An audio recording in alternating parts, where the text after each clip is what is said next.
Claro que é a mesma Nossa Senhora, não é? Não é que Nossa Senhora Aparecida é diferente, ou Nossa Senhora Auxiliatrice é diferente, é a mesma Nossa Senhora. Mas tem particulares, digamos, tipo de devoção, de ligação. No Carmelo, o escapulário é este sinal externo de uma bênção especial e nos empenhamos a viver as virtudes que a Virgem Maria viveu. Eu vou dar de presente, o senhor falou agora sobre o escapulário, eu não havia pensado de falar sobre isso, não, mas, visto que nós estamos falando sobre Nossa Senhora do Carmo, né, tudo a ver. Eu vou dar de presente para telespectadores 3 desses escapulários aqui. Quando a gente fala do escapulário, só para já aproveitar e fazer uma catequese agora, momento catequético, tá? Então, catequese / escapulário. Vamos tratar sobre esse assunto agora. Para quem está em casa entender, quando a gente fala de escapulário, a gente não está falando de um objeto que seja assim, aquele objeto que me livra de todos os males, como se fosse alguma coisa assim, bateu na madeira e ali então tá. Não é superstição. Nós estamos falando de algo que remete à nossa fé, claro, a um jeito de viver a nossa fé. Não é um meio mágico para comprar o paraíso. É uma ajuda que nós temos da Virgem Maria, porque se instaura um relacionamento mãe-Maria e que tem o escapulário. Então é claro que nós nos comprometemos a viver o Evangelho. E Maria se compromete a abençoar-nos, a acompanhar-nos, mas o escapulário não dá riqueza, nem beleza e nem faz viver mais. Mas é uma força, é uma graça de Deus, por isso que o escapulário se torna para nós um meio para manifestar exteriormente a nossa fé. Por isso que se chama também no meio do povo habitinho, um pequeno hábito que nós trazemos. E atualmente tem o escapulário em argento, em ouro, mas também pode ser de tecido, que é a mesmíssima coisa. Eu já vi, por exemplo, inclusive, escapulários maiores. Maiores, porque a ordem secular no Carmelo tem maior, e também a terceira ordem do Carmelo tem maior. Então, mas importante é o escapulário. Eu tenho um pequenino, são mais de 10 anos que tenho, não? E que é plastificado. Então, o importante é que o escapulário tenha uma vida digna de ser filho da Virgem Maria, nossa mãe. Por exemplo, eu estou olhando aqui o escapulário, por isso que nós estamos dando destaque ao escapulário agora. Esse escapulário aqui, ó, por exemplo, tem uma imagem. Tem a imagem de Jesus e a imagem de Nossa Senhora. Há uma orientação que todos aqueles que usarem o escapulário serão atendidos na hora da morte. Isso talvez tivesse assim sido uma orientação do próprio Jesus, segundo alguma aparição a Santa Maria Margarida Alacoque, Margarida Maria Alacoque. Pergunto sobre isso. Isso a igreja assume como sendo... Não, o escapulário, segundo a tradição, uma coisa é tradição, uma coisa é história. Ok. Segundo a tradição, San Simone Stock, que estava preocupado no século XIV, estava muito preocupado, rezou a Maria. E Maria teria dado para ele o escapulário, este sinal, tendo todos aqueles que usaram o escapulário, não é? Será abençoado e será livre das penas do purgatório e do inferno. Então, isto serviu para difundir muito o escapulário em todo lugar. Mas não devemos amar a Deus pela recompensa. Devemos amar a Deus porque Deus merece o nosso amor e Maria merece o nosso amor. O escapulário mais famoso é o escapulário de Nossa Senhora do Carmo. Depois surgiram muitos escapulários. Escapulário verde, escapulário amarelo, escapulário desse santo. Isso surgiram depois. Ok. Mas o escapulário do Carmo é o primeiro que nós temos notícia na história. Então nós vamos dar para você de presente, nós vamos fazer um sorteio no final do mês, 3 escapulários, e esses 3 escapulários já foram abençoados por Dom Fernando Figueiredo, numa das celebrações das missas das semanas passadas. Dom Fernando Figueiredo, que inclusive todos os dias celebra a Eucaristia, 5 horas da manhã. E ele faz um convite para nós, dizendo assim: Dalcides, diga para todo mundo que está ligando nas madrugadas que às 5h30 da manhã eu já estou aqui no youtube.com/Dom Fernando Antônio Figueiredo. Você pode acompanhar a missa com Dom Fernando já logo de manhãzinha, todos os dias, 5h30 da manhã. Convida a gente, Dom Fernando, vai lá.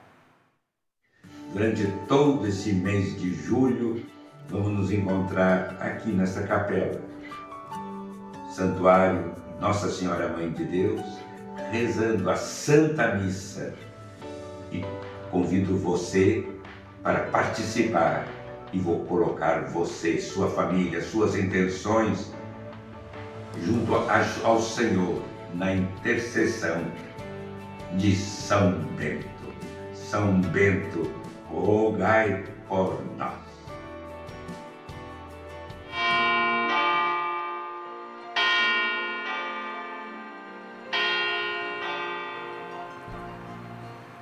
Há sempre uma tradição também aqui no nosso programa de trazermos esse momento de oração no tema do mês, né? A novena que a gente faz segundo o tema do mês. Estamos rezando a São Bento, pedindo proteção a São Bento, bênçãos e graças dos céus a esse grande santo da igreja. Eu vou falar nesse momento com a Teresa de Carvalho, Teresa Câmara, né? Teresa de Carvalho Câmara, e ela é de São José do Rio Preto. Teresa, seja muito bem-vinda, muito bom dia. Bom dia, Dalcides, é uma honra, é uma graça de Deus eu estar falando com você. E você sabe que eu tenho colocado você em oração. Estou rezando pelo Luiz César. Luiz César é seu esposo, né? Isso. E a gente tem feito aqui uma grande corrente de oração mesmo, sabe? Pedindo para todo mundo, vamos nos dar as mãos, vamos rezar. Luiz César agora vai receber a oração de todo o Brasil. Ele continua no hospital? Continua, hoje vai fazer 30 dias, né? Ele está em coma, né? Pelos médicos não tem mais o que eles fazerem, é só na mão de Deus. Eu confio, eu acredito que Deus está trabalhando, tem um propósito. E a gente vai pedir essa graça agora a São Bento. Aquele coração que está nesse momento sentindo essa mesma dor que você está sentindo, também vai sentir uma paz, seu coração vai ficar em paz. Nesse momento nos unimos em oração pedindo pelo Luiz, por você. Pedindo a Deus pela sua vida, pedindo a Deus pela vida dele. Para Deus nada é impossível e a palavra de Deus deixa isso muito clara. E hoje o Frei Patrício lembrou a gente de uma coisa: não tenha medo, diz a palavra de Deus de forma repetida, muitas e muitas vezes. Não tenha medo. Mas veio a doença, veio o hospital, veio a dificuldade, não tenha medo. Deus é mais do que essa doença, mais do que esse leito de hospital. Deus tudo pode. Vamos nos colocar nas mãos dele. E você reza comigo essa oração. Diga comigo assim: eu ofereço. Eu ofereço ao coração de Deus, ao coração de Deus, as minhas preocupações, as minhas preocupações, a saúde do meu esposo, a saúde do meu esposo. Eu ofereço ao coração de Deus, as minhas ansiedades, e eu peço calma, serenidade. Eu creio, eu confio, eu espero, pela intercessão de São Bento. Eu creio. Eu creio. São Bento intercede por mim. São Bento intercede por mim. E nesse momento, o Brasil todo faz também essa oração, pedindo a São Bento essa graça. Não foi à toa que a gente, por algum motivo, escolheu ligar para a Teresa de Carvalho. A Teresa passando esse momento de apreensão há 30 dias, rezando todos os dias com essa fé que ela tem. E nessa confiança e nessa fé, nesse momento, o Brasil todo se une a ela e ao esposo no leito do hospital. Pai nosso, que estais nos céus, santificado seja o vosso nome. Venha a nós o vosso reino. Seja feita a vossa vontade, assim na terra como nos céus. O pão nosso de cada dia nos dai hoje. Perdoai-nos as nossas ofensas, assim como nós perdoamos a quem nos tem ofendido. E não nos deixeis cair em tentação, mas livrai-nos do mal. Amém. E hoje eu vou pedir uma delicadeza ao Frei Patrício, se ele pode trazer uma bênção especial pela intercessão dos santos, de forma especial de Santa Teresinha, do Menino Jesus, para que... Ele está no meio de nós. Oremos. Senhor nosso Deus e nosso Pai, enviai o vosso Espírito Santo sobre cada um de nós. Enviai o Espírito que cura, que consola, que conforta sobre todos os doentes. Enviai a luz do vosso Espírito para as pessoas que vivem na dúvida, nas noites escuras. Enviai o vosso Espírito sobre a Igreja do Brasil e do mundo inteiro. Fazei, Senhor, que nós possamos confiar em vós, porque vós sois o nosso pastor, nosso guia. E mesmo que atravessamos vales escuros, o Senhor nos leva para águas reposantes. Amém. Pedimos pela intercessão da Virgem Maria, nossa Mãe e Rainha do Carmelo, pela intercessão de São Bento, pela intercessão de Santa Teresa do Menino Jesus, em nome do Pai, do Filho e do Espírito Santo. Amém. Amém. Manifesta nesta igreja. Quero provar o gosto do céu. Espírito Santo vem, maravilhoso Deus fiel.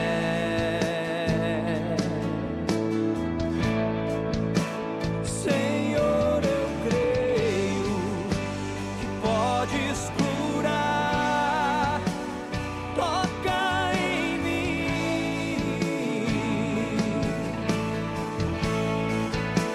Senhor, eu creio nas tuas santas chagas.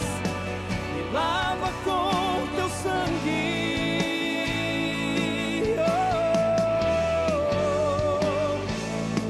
Eu acredito em milagres. Eu acredito em milagres. Eu creio no poderoso sangue de Jesus. Eu acredito em milagres. Eu acredito em milagres. Eu creio no poderoso sangue de Jesus.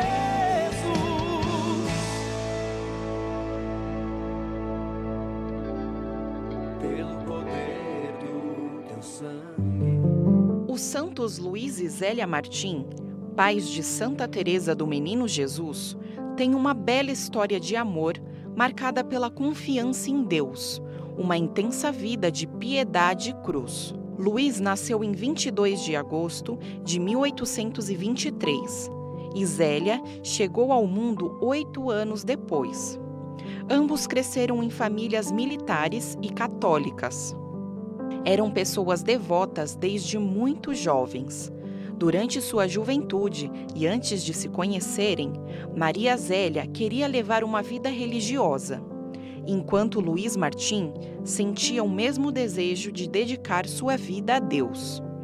Nenhum dos dois foi aceito nos mosteiros. uma vez que Deus tinha outro plano para eles. Os jovens se conheceram e o entendimento foi tão rápido que se casaram em 13 de julho de 1858, apenas 3 meses após seu primeiro encontro.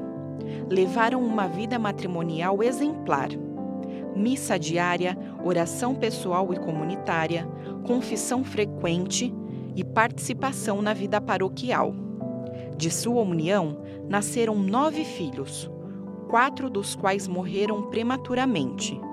Entre as 5 filhas que sobreviveram estava Santa Teresinha, a futura santa padroeira das missões, que é uma fonte preciosa para a compreensão da santidade de seus pais. Educavam suas filhas para serem boas cristãs e cidadãs honestas.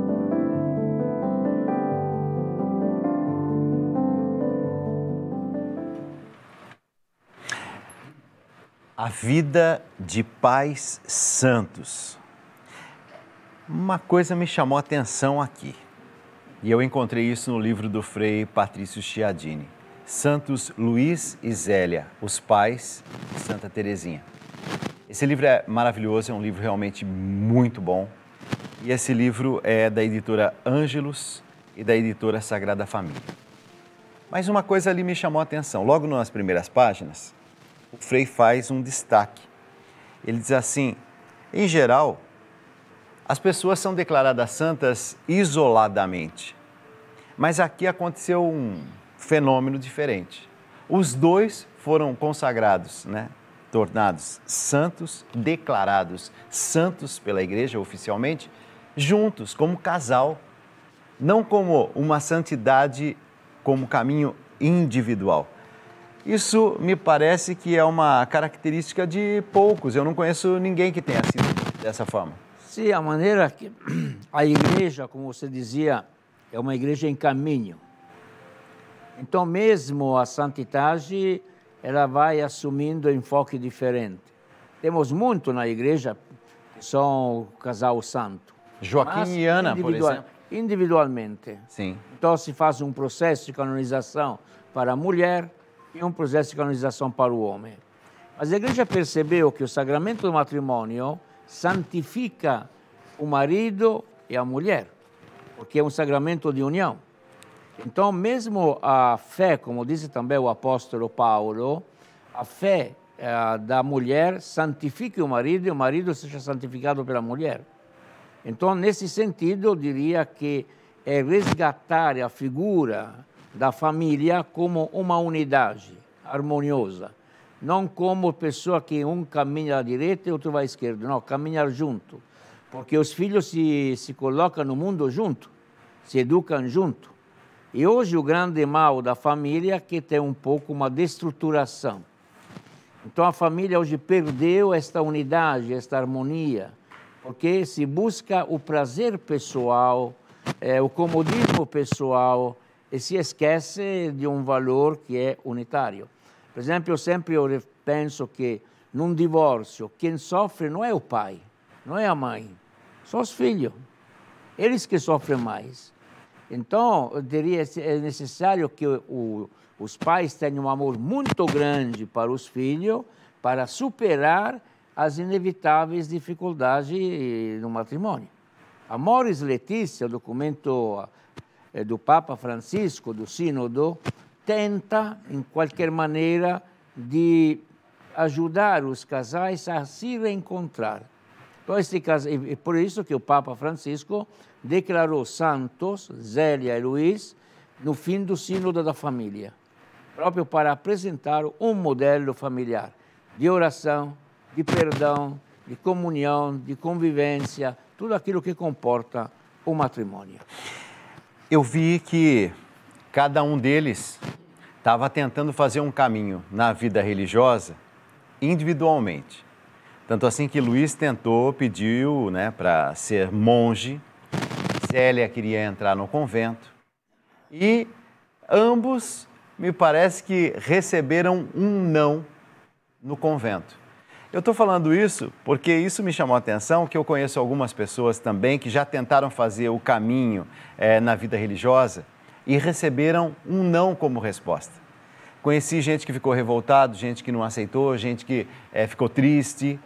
Mas pode ser que o discernimento ali, o caminho vocacional, aquele momento de, sabe, aprofundar mesmo a palavra de Deus e chegar a uma conclusão. Filho, não é esse o caminho.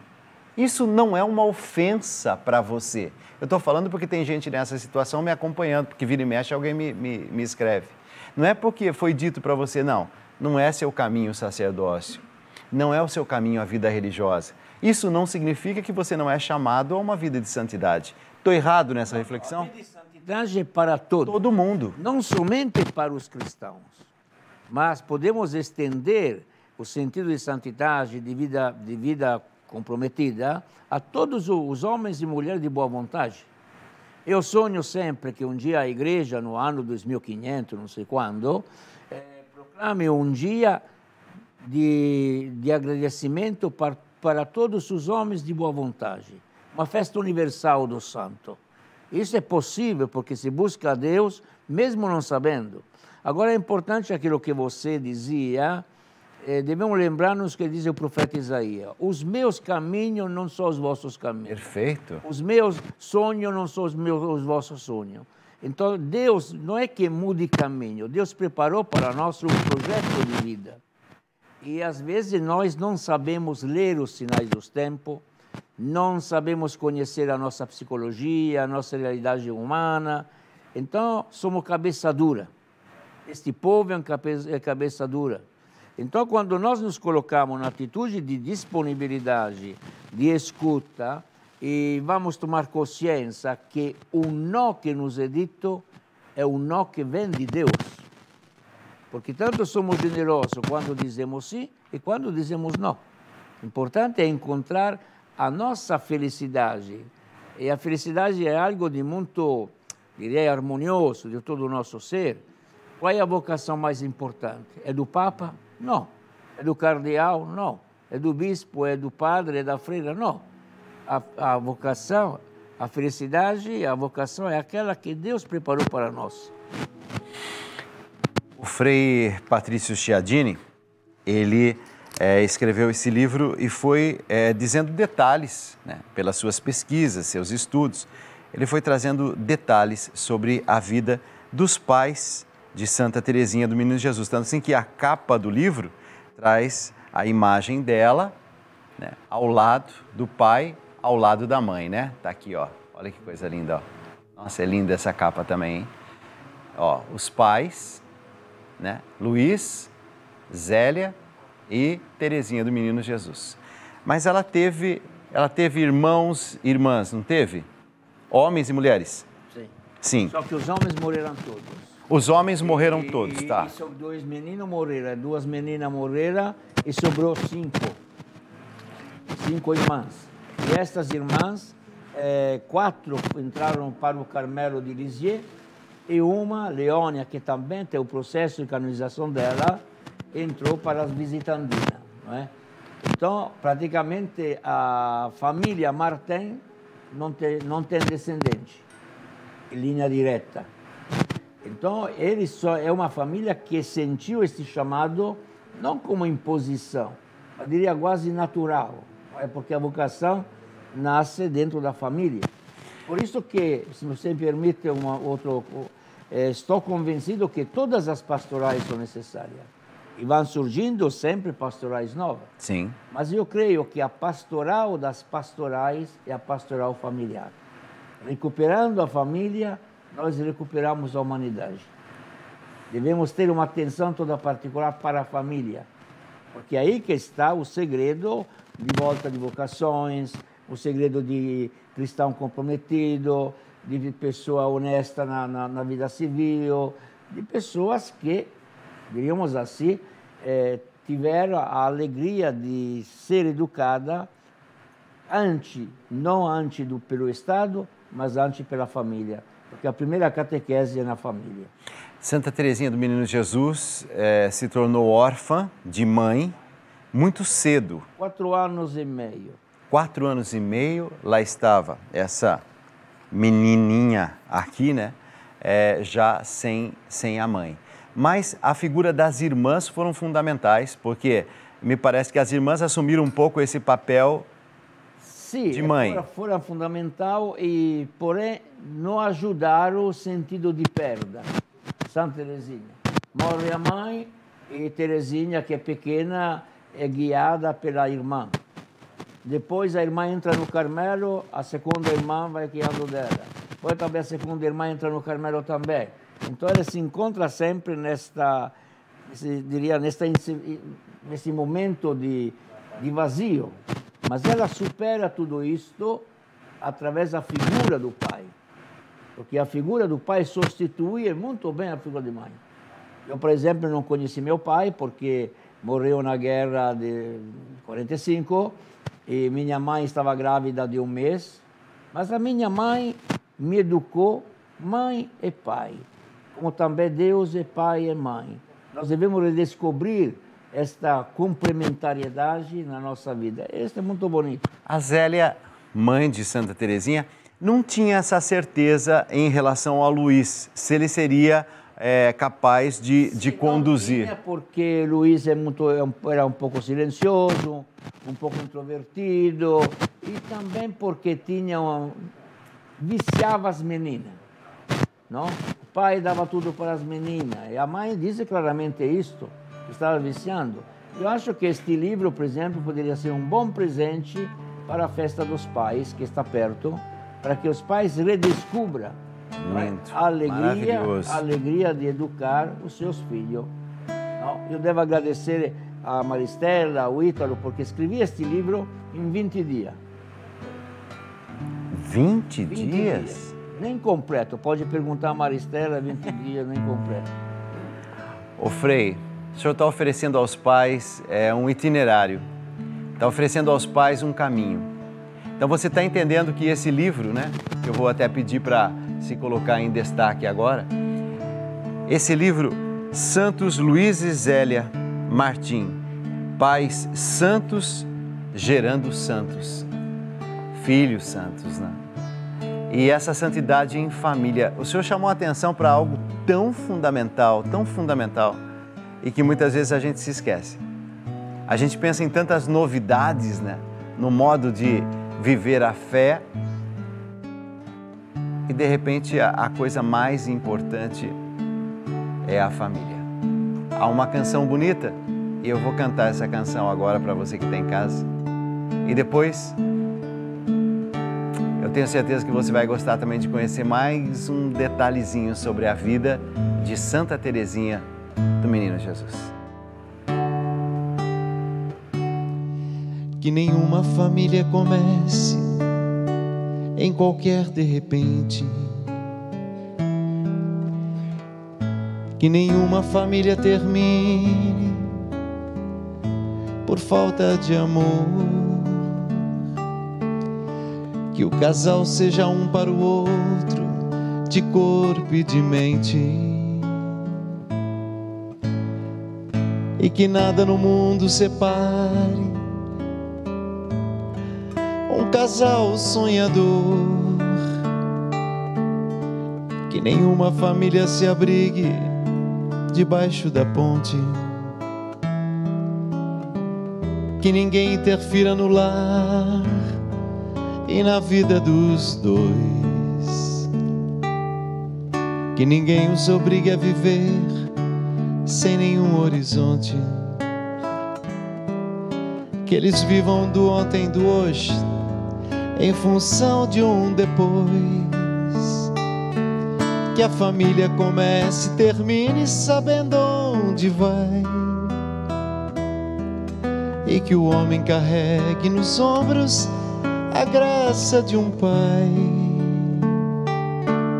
Que a mulher seja um céu de ternura, aconchego e calor. E que os filhos conheçam a força que brota do amor. Abençoa, Senhor, as famílias, amém. Abençoa, Senhor, a minha também. Abençoa, Senhor, as famílias, amém.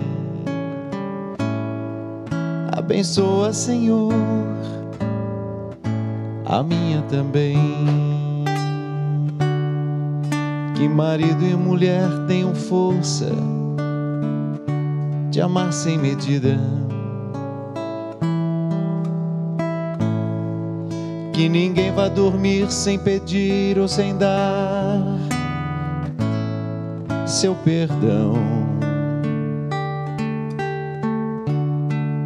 Que as crianças aprendam no colo o sentido da vida.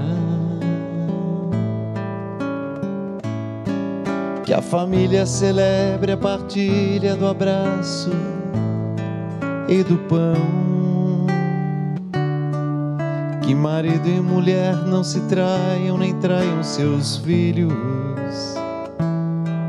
Que o ciúme não mate a certeza do amor entre os dois. Que no seu firmamento a estrela que tem maior brilho seja a firme esperança de um céu aqui mesmo e depois. Que a família comece e termine sabendo onde vai. E que o homem carregue nos ombros a graça de um pai. Que a mulher seja um céu de ternura, aconchego e calor. E que os filhos conheçam a força que brota do amor. Abençoa, Senhor, as famílias, amém. Abençoa, Senhor, a minha também. Abençoa, Senhor, as famílias, amém. Abençoa, Senhor, a minha também.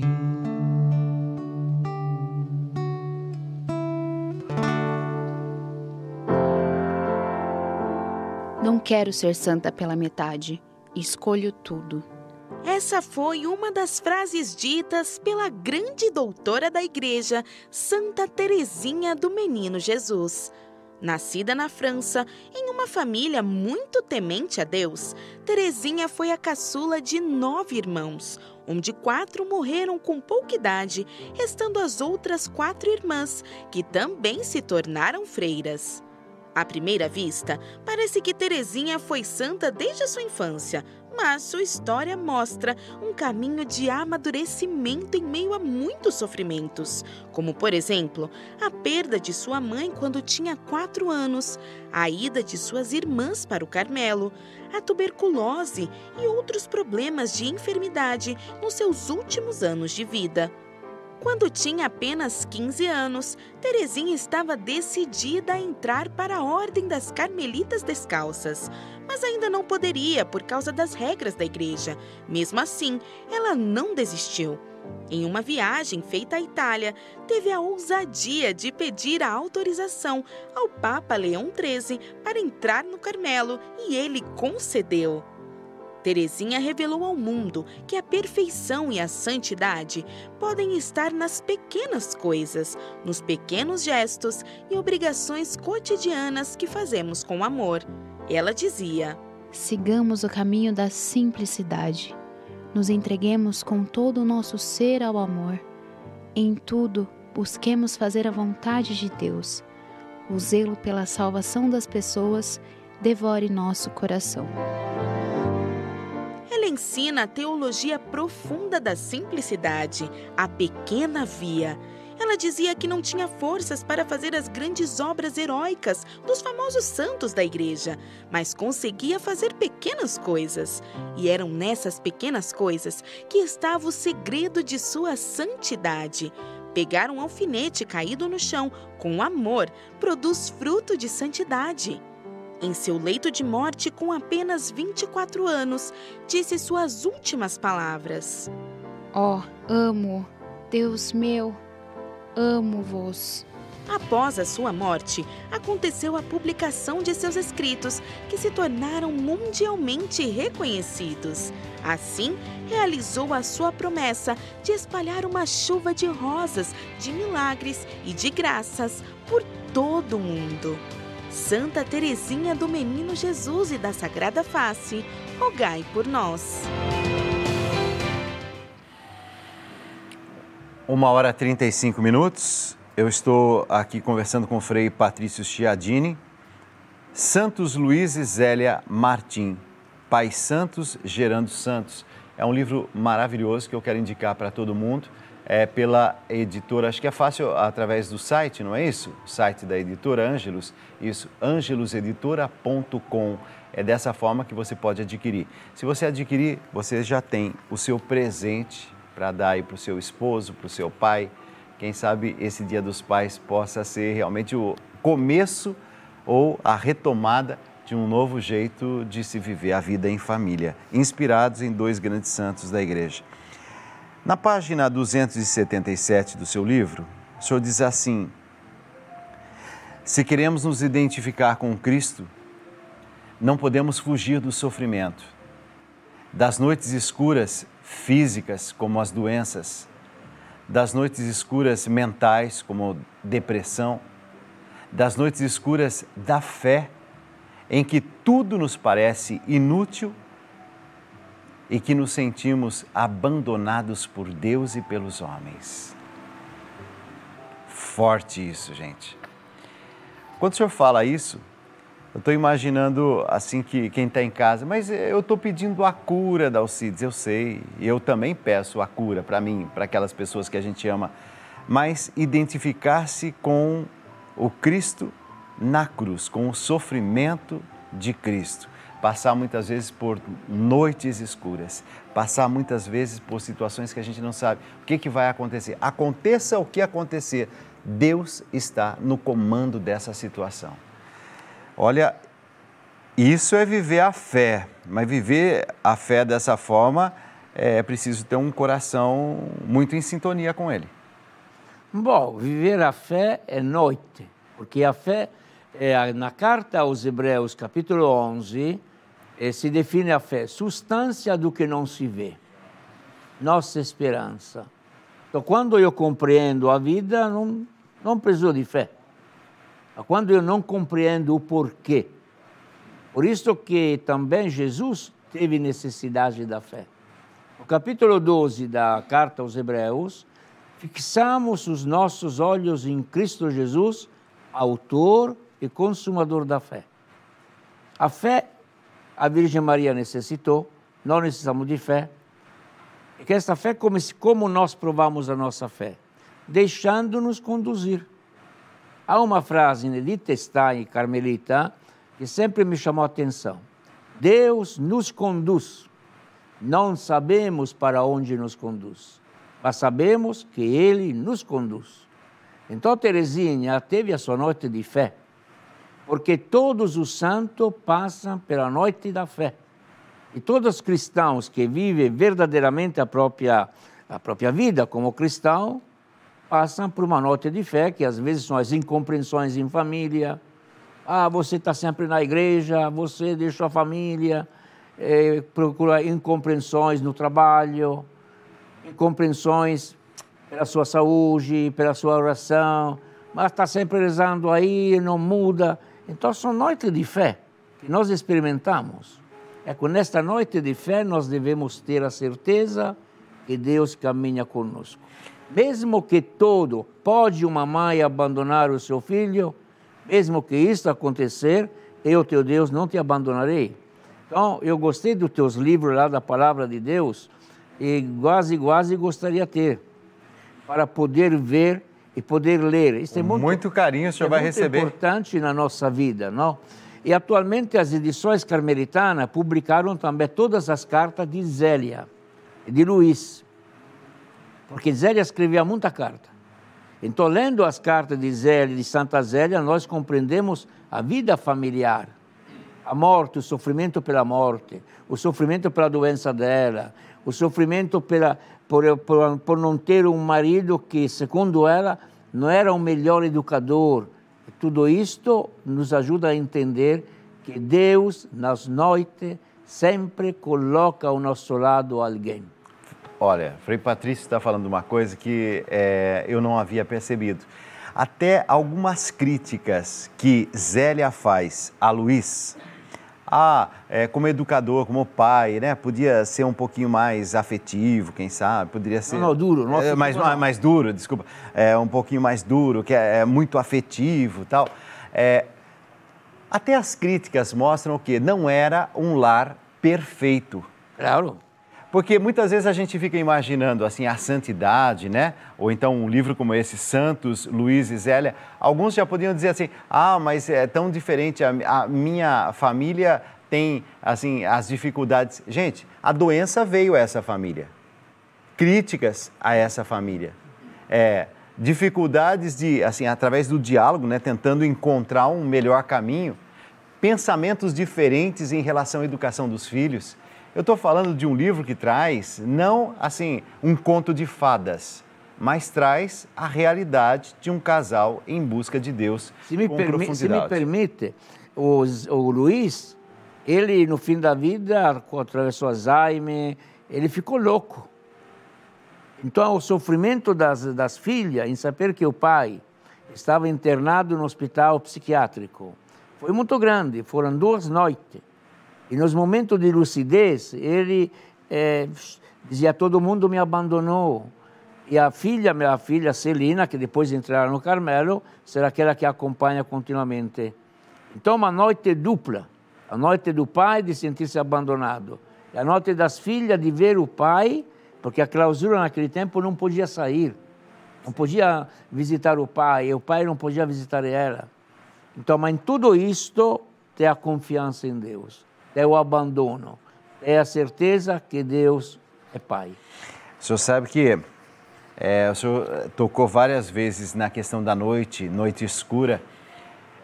Na página 297, já no finalzinho do seu livro, o senhor diz assim, a ciência da cruz, de São João da Cruz, não se experimenta e se conhece por meio da inteligência, mas sim por meio do amor.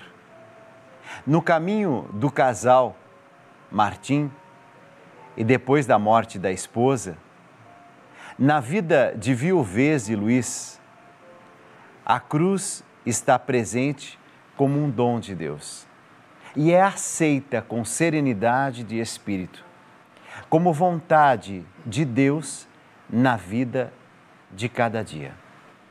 Seguir Jesus é segui-lo por onde Ele quer e não por onde nós queremos. Na vida do casal Martim, podemos perceber como eles se deixaram guiar por Deus, o bom pastor.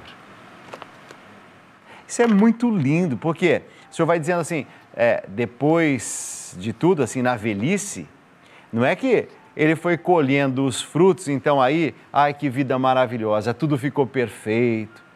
As filhas vinham visitá-lo, ele não sentiu solidão. Até o seu coração foi muito confortado pelas questões de saudade, da morte. Não, nós estamos encontrando o quê? As lutas de um homem que chega na velhice e tem que enfrentar, de certo modo, a solidão, tem que enfrentar a saudade, tem que enfrentar a ausência das filhas. Mas é por uma boa causa que elas estão ausentes, mas elas estavam ausentes.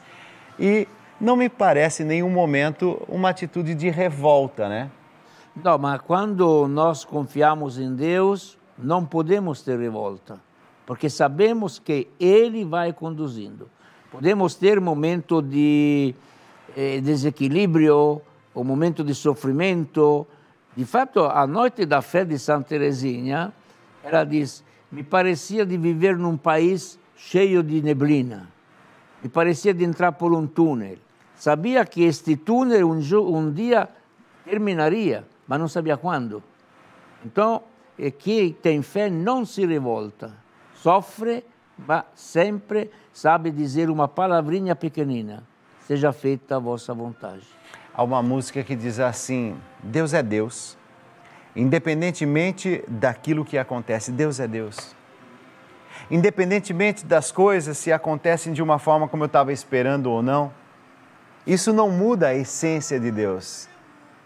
E essa música ela é tão bonita porque ela diz assim, se aquilo que eu estou pedindo acontecer, ótimo, Ele é Deus. Se não acontecer da forma como eu havia pedido, clamado, eis-me aqui para fazer a tua vontade. Se Deus fizer, Ele é Deus. Se não fizer, Ele é Deus. Se a porta abrir, Ele é Deus. Mas se fechar, continua sendo Deus. Se a doença vier, Ele é Deus. Se curado eu for, Ele é Deus. Se tudo der certo, Ele é Deus. Mas se não der, continua sendo Deus. Minha fé não está firmada nas coisas que podes fazer. Eu aprendi a te adorar pelo que és. Dele vem o sim e o amém, somente dele, mais ninguém. A Deus seja o louvor. Orem pelos reis e por todos os outros que têm autoridade, para que possamos viver uma vida calma e pacífica, com dedicação a Deus e respeito aos outros. Isso é bom, e Deus, o nosso Salvador, gosta disso.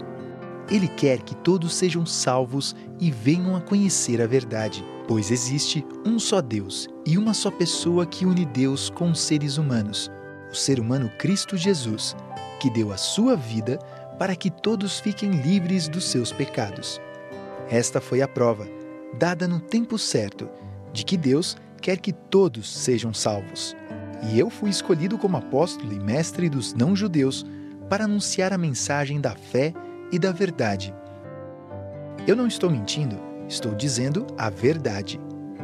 Quero que em todos os lugares os homens orem, homens dedicados a Deus, e que ao orarem eles levantem as mãos, sem ódio e sem brigas.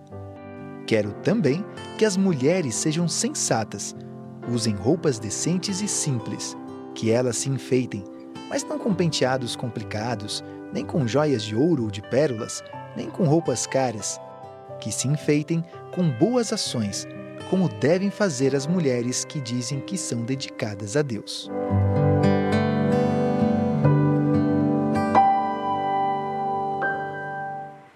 Ou seja, esse texto está dizendo que todos nós, homens, mulheres, independentemente da nossa condição, independentemente de ser judeu ou não judeu, se pertencer a esse grupo ou aquele grupo, nasceu aqui ou nasceu lá, todos temos uma vocação comum, que é a vocação à santidade. Agora, vocação à santidade. Existe algum caminho? Alguém me falou certa vez sobre uma tal de pequena via. Dalcides, quando a gente fala de Santa Teresinha do Menino Jesus, pequena via. Eu vou ser bem sincero, eu queria entender, já no finalzinho desse programa, o que é que significa pequena via. Olha, a pequena via é um pouco a criatividade de Teresa do Menino Jesus. Por quê? Ela diz, quero ser santa. E ela, reconhecendo a sua fragilidade física e também emotiva, se quisermos, ela diz, mas eu não posso ser santa fazendo grandes penitências porque não tenho saúde. Mas eu quero ser santa. Se eu não posso percorrer esse caminho, vou procurar outro caminho. E ela, um dia que estava em Paris, ela viu o elevador. Naquele tempo era uma novidade. E ela disse, bom, como ter o elevador, onde a gente aperta um botão e vai saindo, subindo, sem cansaço, assim os braços de Jesus será o meu elevador que me leva ao Pai. Então, é uma coisa genial. Parte da tecnologia, das coisas, para falar de Deus. E ela depois, lendo a Bíblia no livro dos Provérbios, lê, todo aquele que é pequeno, vem a mim. E Teresinha diz, então, eu vou percorrer um caminho da pequenez. E usa 3 palavras muito importantes por a qual é stata proclamata a doutora. Um caminho novo, um caminho reto e um caminho breve. Caminho novo, porque é a confiança. Então ela supera o jansenismo do tempo e entra na confiança. Um caminho reto, ir diretamente ao coração de Jesus, não ao coração do Pai, não através de devoções, outra coisa, porque ela tinha um amor apaixonado por Cristo. E depois um caminho breve, porque é um caminho que nós fazemos. Qual é esse caminho? A confiança, o abandono, o amor, a oração, são todas as coisas. Teresinha não é uma teóloga, ela vai narrando a própria vida.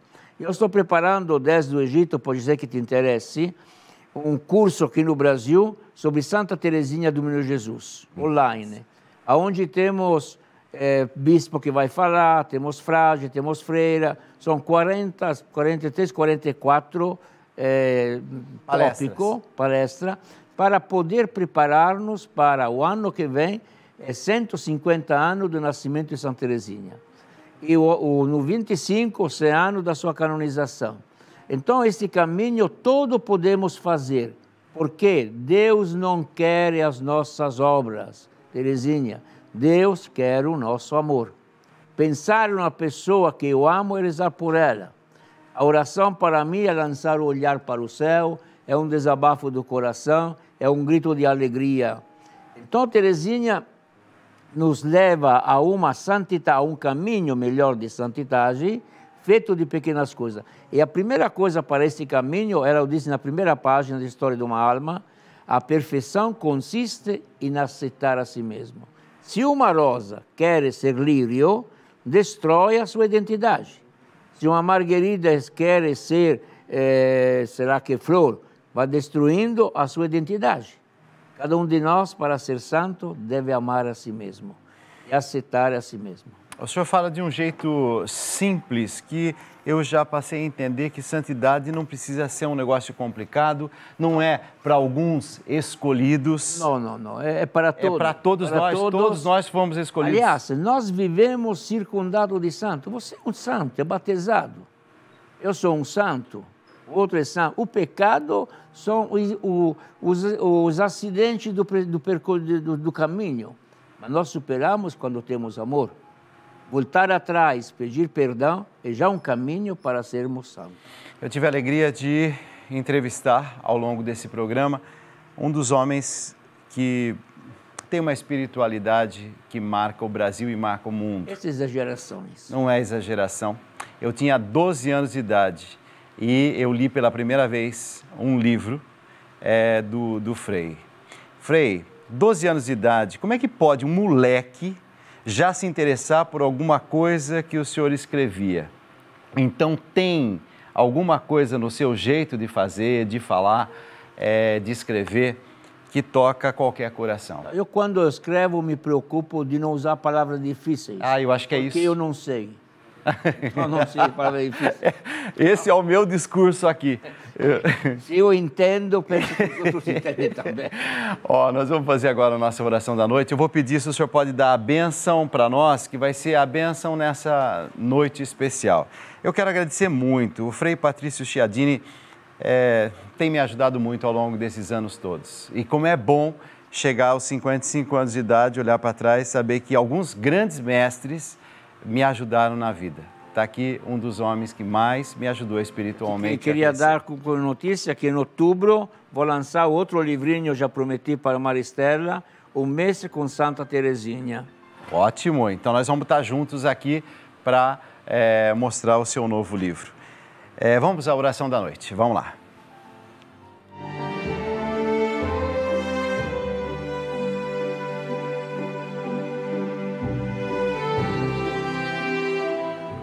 Esse é um momento muito especial de recebermos nessa madrugada aquela bênção que acalma a alma, acalma o coração. E a gente costuma sempre fazer aquela oração que a gente diz assim: eu peço, Senhor, na minha casa a bênção, eu peço a presença dos anjos e hoje, de forma especial, o carinho de Nossa Senhora. Pelas mãos ungidas do Frei Patrício Chiadini, a bênção da noite. O Senhor esteja convosco. Ele está no meio de nós. Oremos. Senhor nosso Deus e nosso Pai, concedei-nos uma noite serena e tranquila, para que possamos passar a nossa vida semeando esperança e bem. Abençoai os doentes, abençoai todos aqueles que participaram neste encontro, abençoai a Rede Vida, abençoai todas as pessoas do mundo inteiro, para que possamos sentir nas noites, nas dificuldades, sempre a vossa proteção e o vosso amor. E Teresinha, que prometeu de fazer cair sobre o mundo uma chuva de rosa, envie esta noite uma chuva de rosa de bênção sobre todos nós. Em nome do Pai, do Filho e do Espírito Santo. Amém. Amém. Boa noite. Amém. Fique na paz. Obrigado pela sua participação, sua audiência. Obrigado por tudo. Deus abençoe a todos. Tchau. Obrigado. O meu combustível para continuar. Jesus é a calmaria,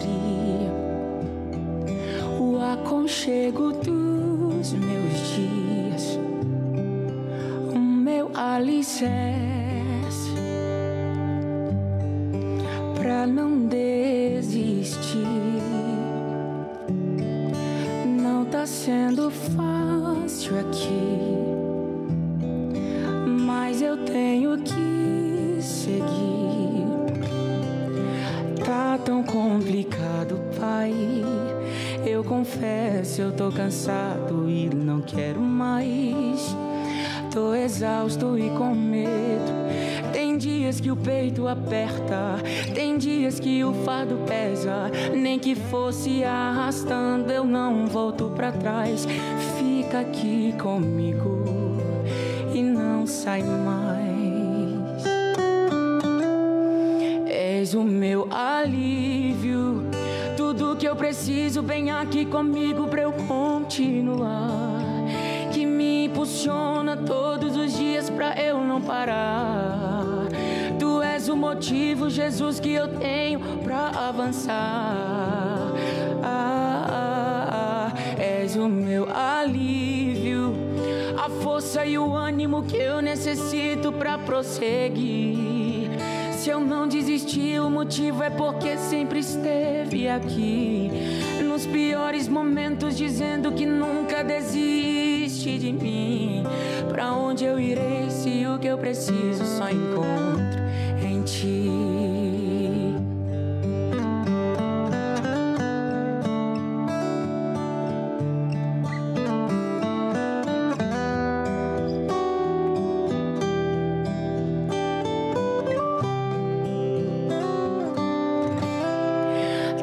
Tão complicado, Pai.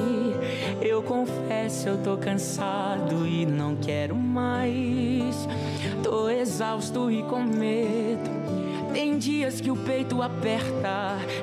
Obrigado por ter assistido esse vídeo. Se você gostou, por favor, deixe o seu like, compartilhe com seus amigos, seus familiares e não se esqueça de se inscrever e ativar o sininho para ficar sempre atualizado.